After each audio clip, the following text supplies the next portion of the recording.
50-30-20 rule बोलते हैं उसको। मतलब कि आपके पास अगर 100 रुपीज़ आ रहे हैं तो not more than 50 should be going into your financial literacy. का मतलब यही नहीं है कि सब कुछ सेव करना है, 20s के ईयर्स वापस दोबारा नहीं आते। तो इसमें आपको बस प्रॉब्लम इतनी सी होती है कि आपकी यंगस्टर डेज में आप जो है फ्यूचर का सोचना बंद कर देते हैं। इनिशियली तो वो लगता है कि यार वंस इन अ वाइल चल जाएगा, फिर वो कैसे आपकी आदत बन जाती है और कैसे आपकी लाइफ की ज़रूरत बन जाती है आपको पता भी नहीं लगता है। इसका मतलब प्रॉब्लम अर्निंग की नहीं। Finvision. Yes. Decision.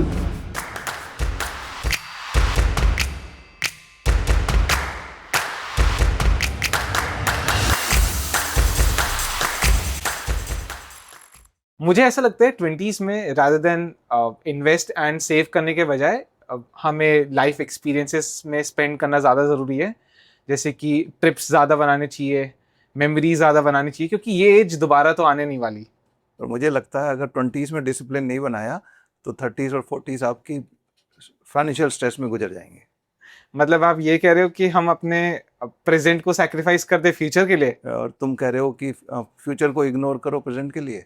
So hi everyone, my self ध्रुव और मैं कर्नल संदीप महलवार। आज हम बहुत ही इंटरेस्टिंग टॉपिक के बारे में बात करने जा रहे हैं, जिसमें आई एम श्योर मैक्सिमम लोगों का थिंकिंग जो है इस टॉपिक के रिगार्डिंग काफ़ी डिफरेंट होगा। इनफैक्ट जनरेशंस के हिसाब से काफ़ी डिफरेंस हो सकता है। और वो है फाइनेंशियल लिटरेसी, कि अपने पैसे को कैसे सेव करें, कैसे इन्वेस्ट करें, जिससे कि आप जल्दी से जल्दी फाइनेंशियल स्ट्रेस फ्री लाइफ जी सकें।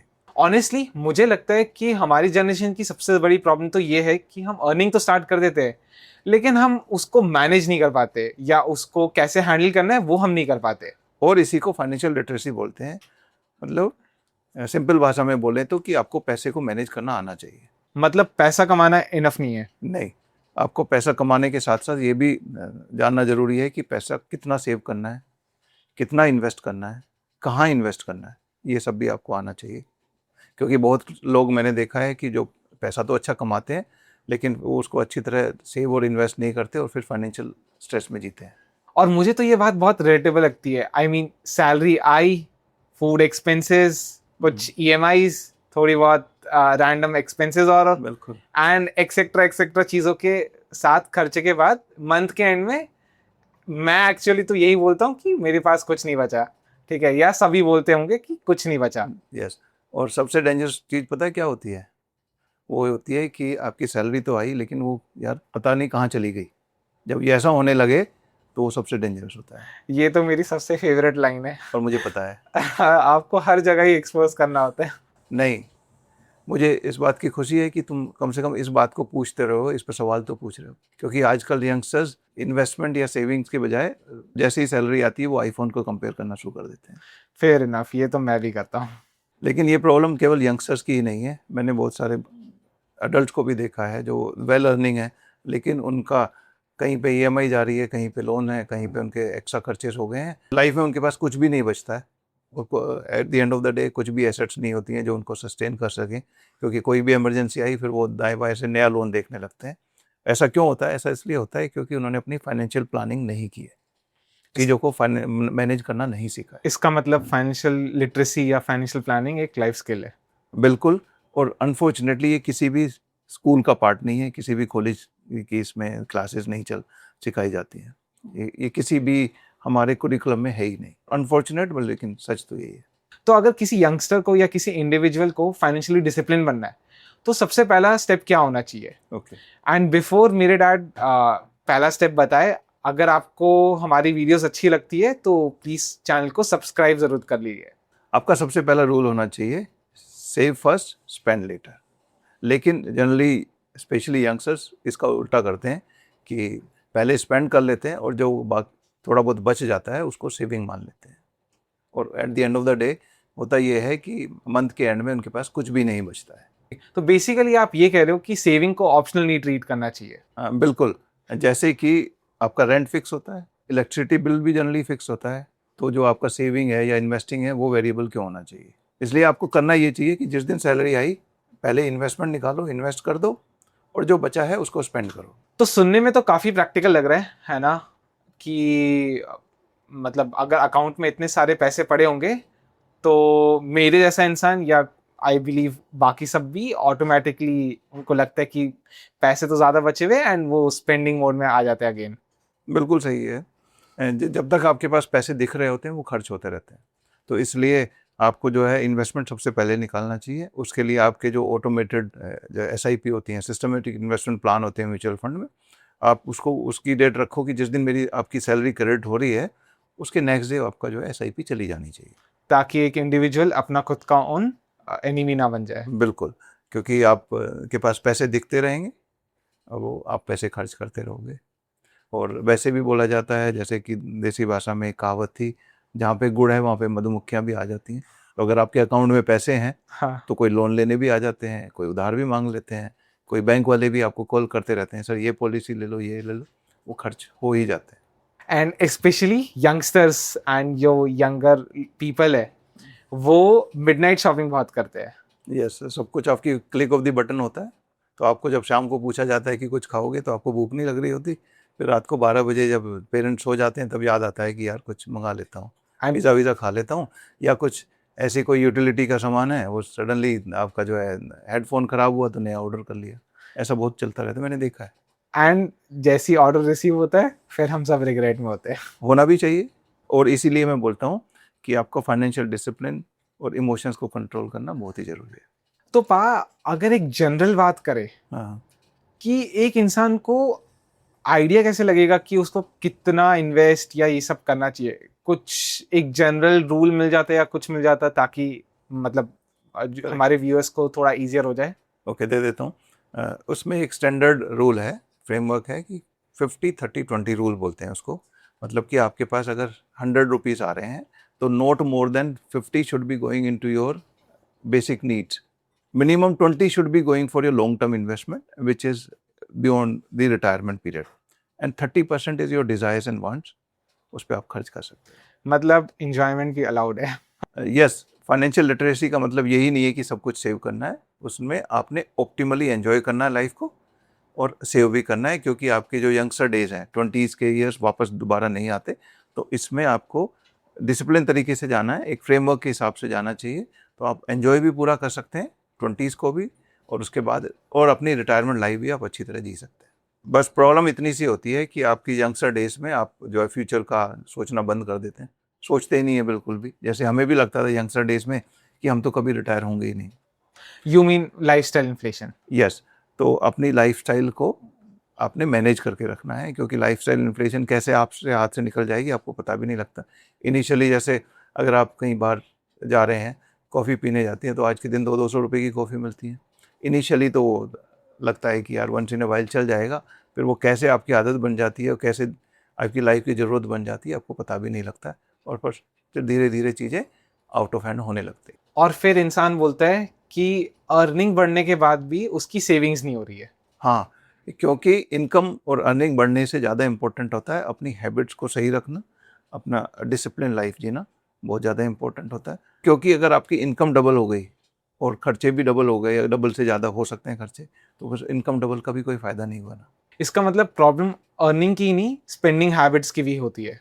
बिल्कुल, और एक और चीज़, कभी भी सोशल मीडिया या सोशल कंपैरिजन की वजह से फाइनेंशियल प्रेशर मत नहीं लेना चाहिए।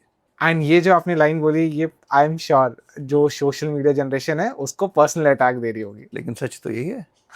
तो एक बहुत जनरल क्वेश्चन है और आई बिलीव बहुत लोगों को कन्फ्यूजन होता है, सेविंग एंड इन्वेस्टिंग में क्या फ़र्क है? आई मीन दोनों ही पैसा हम अपने लिए ही कर रहे हैं save, right? But then difference कहाँ लाई करता है? देखो, आप जब कुछ सेव करते हो, सेविंग का मतलब होता है आपने पैसा जो है सेफ जगह रखा है। अपने लाइफ में क्या करना होता है कि आप कमा रहे हो, अगर पैसे को आज यूज़ कर रहे हो तो उसकी आज की वैल्यू है, लेकिन आप उसको अगर फ्यूचर में यूज़ कर रहे हो तो आपने उसको इन्फ्लेशन, क्योंकि उसकी इन्फ्लेशन की मार पड़ती रहती है पैसे पे, इन्फ्लेशन बढ़ता रहता है। अगर आपका पैसा नहीं बढ़ा तो इसका मतलब आपके पैसे की वैल्यू कम होती रहती है। तो अगर आपका पैसा इन्फ्लेशन से कम बढ़ रहा होता है तो वो सेविंग होता है। अगर आपने उसको ऐसी जगह लगाया है कि वो इन्फ्लेशन को बीट कर रहा है, उसके जो रिटर्न्स हैं, तो वो इन्वेस्टमेंट उसको एक्चुअली बोला जाता है। तो सेविंग का क्लियर मतलब होता है कि सेफ्टी के लिए लगाया, और इन्वेस्टमेंट का मतलब होता है कि वो ग्रोथ के लिए लगाया। तो यू मीन कि जो सेविंग होती है वो शॉर्ट टर्म सेफ्टी के लिए होती है and long term investment as well as income के लिए हाँ। आपका इन्वेस्टिंग होता है। बिल्कुल सही समझा आपने। और आपने जो है, अगर आपने लाइफ में अपनी फाइनेंशियल फ्रीडम अचीव करना है तो अपने पैसे को जल्दी से जल्दी इन्वेस्ट करना है, जिससे कि आपके साथ साथ वो भी काम करे और आपको फाइनेंशियल फ्रीडम अचीव होने में मदद करे। तो इन शॉर्ट, जब आप जो भी आप पैसा बचा पा रहे हो उसको अच्छी तरह इन्वेस्ट करो और उसको डबल इंजन सरकार की तरह, जैसे कि आप खुद काम कर रहे हो और आपका पैसा भी काम करेगा, तो डबल इंजन सरकार की तरह उसको चलाइए। आपको फाइनेंशियल फ्रीडम और फाइनेंशियल इंडिपेंडेंस बहुत जल्दी आ जाएगी। Got it. तो पा एक बहुत इंपॉर्टेंट क्वेश्चन है ना, बहुत मैंने फाइनेंशियल डॉक्यूमेंट्स में, पॉडकास्ट में एक्सेट्रा एक्सेट्रा सुना है कंपाउंडिंग के बारे में। हर कोई कंपाउंडिंग की बात करता है। क्या ये इतना ज़्यादा पावरफुल है? आई मीन क्या है कंपाउंडिंग? देखो, कंपाउंडिंग, जो कि चक्रवृद्धि ब्याज बोलते हैं, तो इसको पावर ऑफ कंपाउंडिंग को आइंस्टीन ने 8th wonder of the world बोला है। तो ये काफ़ी इंपॉर्टेंट है, क्योंकि कंपाउंडिंग में आपको आपका पैसा कमाता है। मतलब कि अगर आप किसी ने 10,000 रुपीज़ पर मंथ इन्वेस्ट करना स्टार्ट किया और वो 25 साल तक करते हैं, तो 25 साल तक पर मंथ आपके 1,20,000 किस्त जा रही है और 25 साल में 30 लाख गए। अगर वो 12% रिटर्न्स आपको मिल रहे हैं, क्योंकि म्यूचुअल फंड वगैरह में 12% तो 20-25 साल में लोगों को मिले हैं, तो आपके जहाँ पे इन्वेस्ट हुए हैं कुल 30 लैक्स, आपका जो कॉर्पस हो सकता है 1.7 करोड़ होगा। अब ये जो नंबर आपने कोट किया है, इसको सुन के तो अब आई बिलीव जो हमारे व्यूअर्स हैं एंड जो भी लोग हैं इसको जो देख रहे हैं, इनफैक्ट मुझे ऐसा लग रहा है कि थोड़ा सा पहले स्टार्ट कर देते इन्वेस्टिंग करना, तो थोड़ा सा बेटर हम सिचुएशन में बिल्कुल। मैं इसके 2 एग्जांपल और देता हूँ आपको। जो पावर ऑफ कंपाउंडिंग की पावर पूछी थी आपने, एक राजा था और एक फ़कीर था। फ़कीर बहुत अच्छा शतरंज खेलता था, तो राजा को थोड़ा जेलेसी हुआ या उसको कॉम्पिटिटिव स्पिरिट आई, तो उसने बोला कितना अच्छा खेलता है, मेरे साथ खेलो जरा। राजा ने जब उसको फ़कीर को बुलाया, फ़कीर उसके महल में गया, तो राजा ने पूछा कि अगर तूने मुझे शतरंज में हरा दिया तो क्या इनाम चाहिए तुझे? तो बोलते हैं, सर मुझे कोई इनाम नहीं चाहिए, मुझे जितनी बार मैं जीतूं उतनी बार मुझे पहली बार 1 दाना देना और उसके बाद अगली बार जब मैं जीतूं उसका डबल दाने देना। तो मतलब अगर राजा 1 बार हारा तो 1 दाना दिया, दूसरी बार हारा तो 2, तीसरी बार हारा तो 2 के डबल 4 दिए। तो ऐसे उसने ये शर्त लगाई, तो खेल चला और राजा जो है उससे बुरी तरह हार गया। जब राजा 52 टाइम जब उसको हारा, तो राजा के पास उसके पूरे राज में उतना अनाज ही नहीं था कि वो दाने पूरे कर सके। जो 2 टू दी पावर 52 टाइम्स जो है उसने उतने अनाज के दाने देने पड़े। तो इसका मतलब कंपाउंडिंग का तो मैं पॉइंट समझ गया कि हाँ कंपाउंडिंग बहुत पावरफुल है। हाँ। अब मेरे को ऐसा लगता है कि हमारी जनरेशन का जो माइंडसेट है वो तो इसमें कि इन्वेस्ट हम बाद में कर लेते हैं, अभी तो टाइम ही टाइम है एंड थोड़ा सा और कमा लेते हैं फिर इन्वेस्ट करेंगे। पावर ऑफ कंपाउंडिंग का फॉर्मूला है amount is equal to principal into 1 + R/100 to the power T। तो T जो है एक्सपोनेंशियल कंट्रीब्यूशन करता है। तो आपने जो है इन्वेस्टमेंट जितना जल्दी कर लोगे उतना अच्छा है, क्योंकि टाइम के अकॉर्डिंगली वो कंपाउंड होता रहेगा। तो जल्दी से जल्दी करना चाहिए। आप वेट करते रह जाएंगे कि भाई मेरे पास जब ज़्यादा पैसे होंगे, ज़्यादा सेविंग होंगे तब मैं इन्वेस्ट करूँगा। नहीं, आपके आज के दिन आपके पास छोटा अमाउंट हो सकता है, छोटे से स्टार्ट करिए। जब आपकी इनकम बढ़ेगी, सैलरी बढ़ेगी, तो आप उसको बढ़ा लेना, लेकिन आपने स्टार्ट आज ही कर लेना चाहिए। रादर इन्वेस्टमेंट में बोला जाता है the best day to invest was yesterday and second best is today, tomorrow will be too late. तो अगर नहीं किया तो आज ही कर लेना चाहिए। एक और जो मैं टर्म सुनता रहता हूँ है ना, बाकी पॉडकास्ट में भी आते रहते हैं वो सब है, वो है इमरजेंसी फंड। क्या होता है? देखो, इमरजेंसी फंड बहुत ज़रूरी होता है, और इमरजेंसी फंड जो देता है आपको पीसफुल लिविंग देता है। लाइफ में ऐसा नहीं है कि एक तो काम का प्रेशर रहता है आप लोगों के पास, यस, लाइफ के बाकी चीज़ों का स्ट्रेस रहता है, तो आप कम से कम इमरजेंसी फंड देके आप स्ट्रेस फ्री लाइफ रह सकते हो, एटलीस्ट फाइनेंशियल एस्पेक्ट में। तो बहुत ही ज़रूरी होता है। और इसमें कितना होना चाहिए? अगर आपकी गवर्नमेंट जॉब है, जैसे कि आर्मी ऑफिसर्स की होती है, yes. तो उनके पास 3 मंथ्स के एक्सपेंसेस का इमरजेंसी कॉर्पस होना चाहिए। अगर आपके पास प्राइवेट जॉब है तो 6 मंथ्स का। अगर आपका अपना बिजनेस है, क्योंकि उसमें वेरिएबिलिटी हो सकती है। तो आपके पास 1 साल का इमरजेंसी कॉर्पस होना चाहिए, और इस इमरजेंसी कॉर्पस को इन्वेस्टमेंट नहीं समझे, इसको समझे केवल एक पीस ऑफ माइंड के लिए मैंने एक पैसे रखे हुए, कल को कुछ होगा तो उसमें इस्तेमाल हो जाएगा। आपने ये तो एक्सप्लेन कर दिया कि इमरजेंसी फंड क्या होता है। अब मेरा एक क्वेश्चन है, तो क्वेश्चन ये है कि हम इन्वेस्टिंग करते हैं, Correct. सेविंग करते हैं, और एक है हमारे पास इमरजेंसी फंड। हाँ, क्या इमरजेंसी फंड सेविंग ही है या उससे सेपरेट है? बिल्कुल सही समझा आपने। इमरजेंसी फंड को ऐसे सेविंग ही समझना चाहिए, क्योंकि इमरजेंसी फंड में सबसे इम्पोर्टेंट चीज़ होती है उसकी अवेलेबिलिटी। तो वो आपके पास, क्योंकि इमरजेंसी तो आपको घंटी बजा के नहीं आती कि भाई कोई एक्सीडेंट हो गया, कोई आपका व्हीकल ब्रेक डाउन हो गया, कोई हेल्थ एक्सीजेंसीज हो सकती है, हो सकता है आपके सिबलिंग को किसी को कुछ पैसे की ज़रूरत हो सकता है आपका सडन जॉब छूट जाए।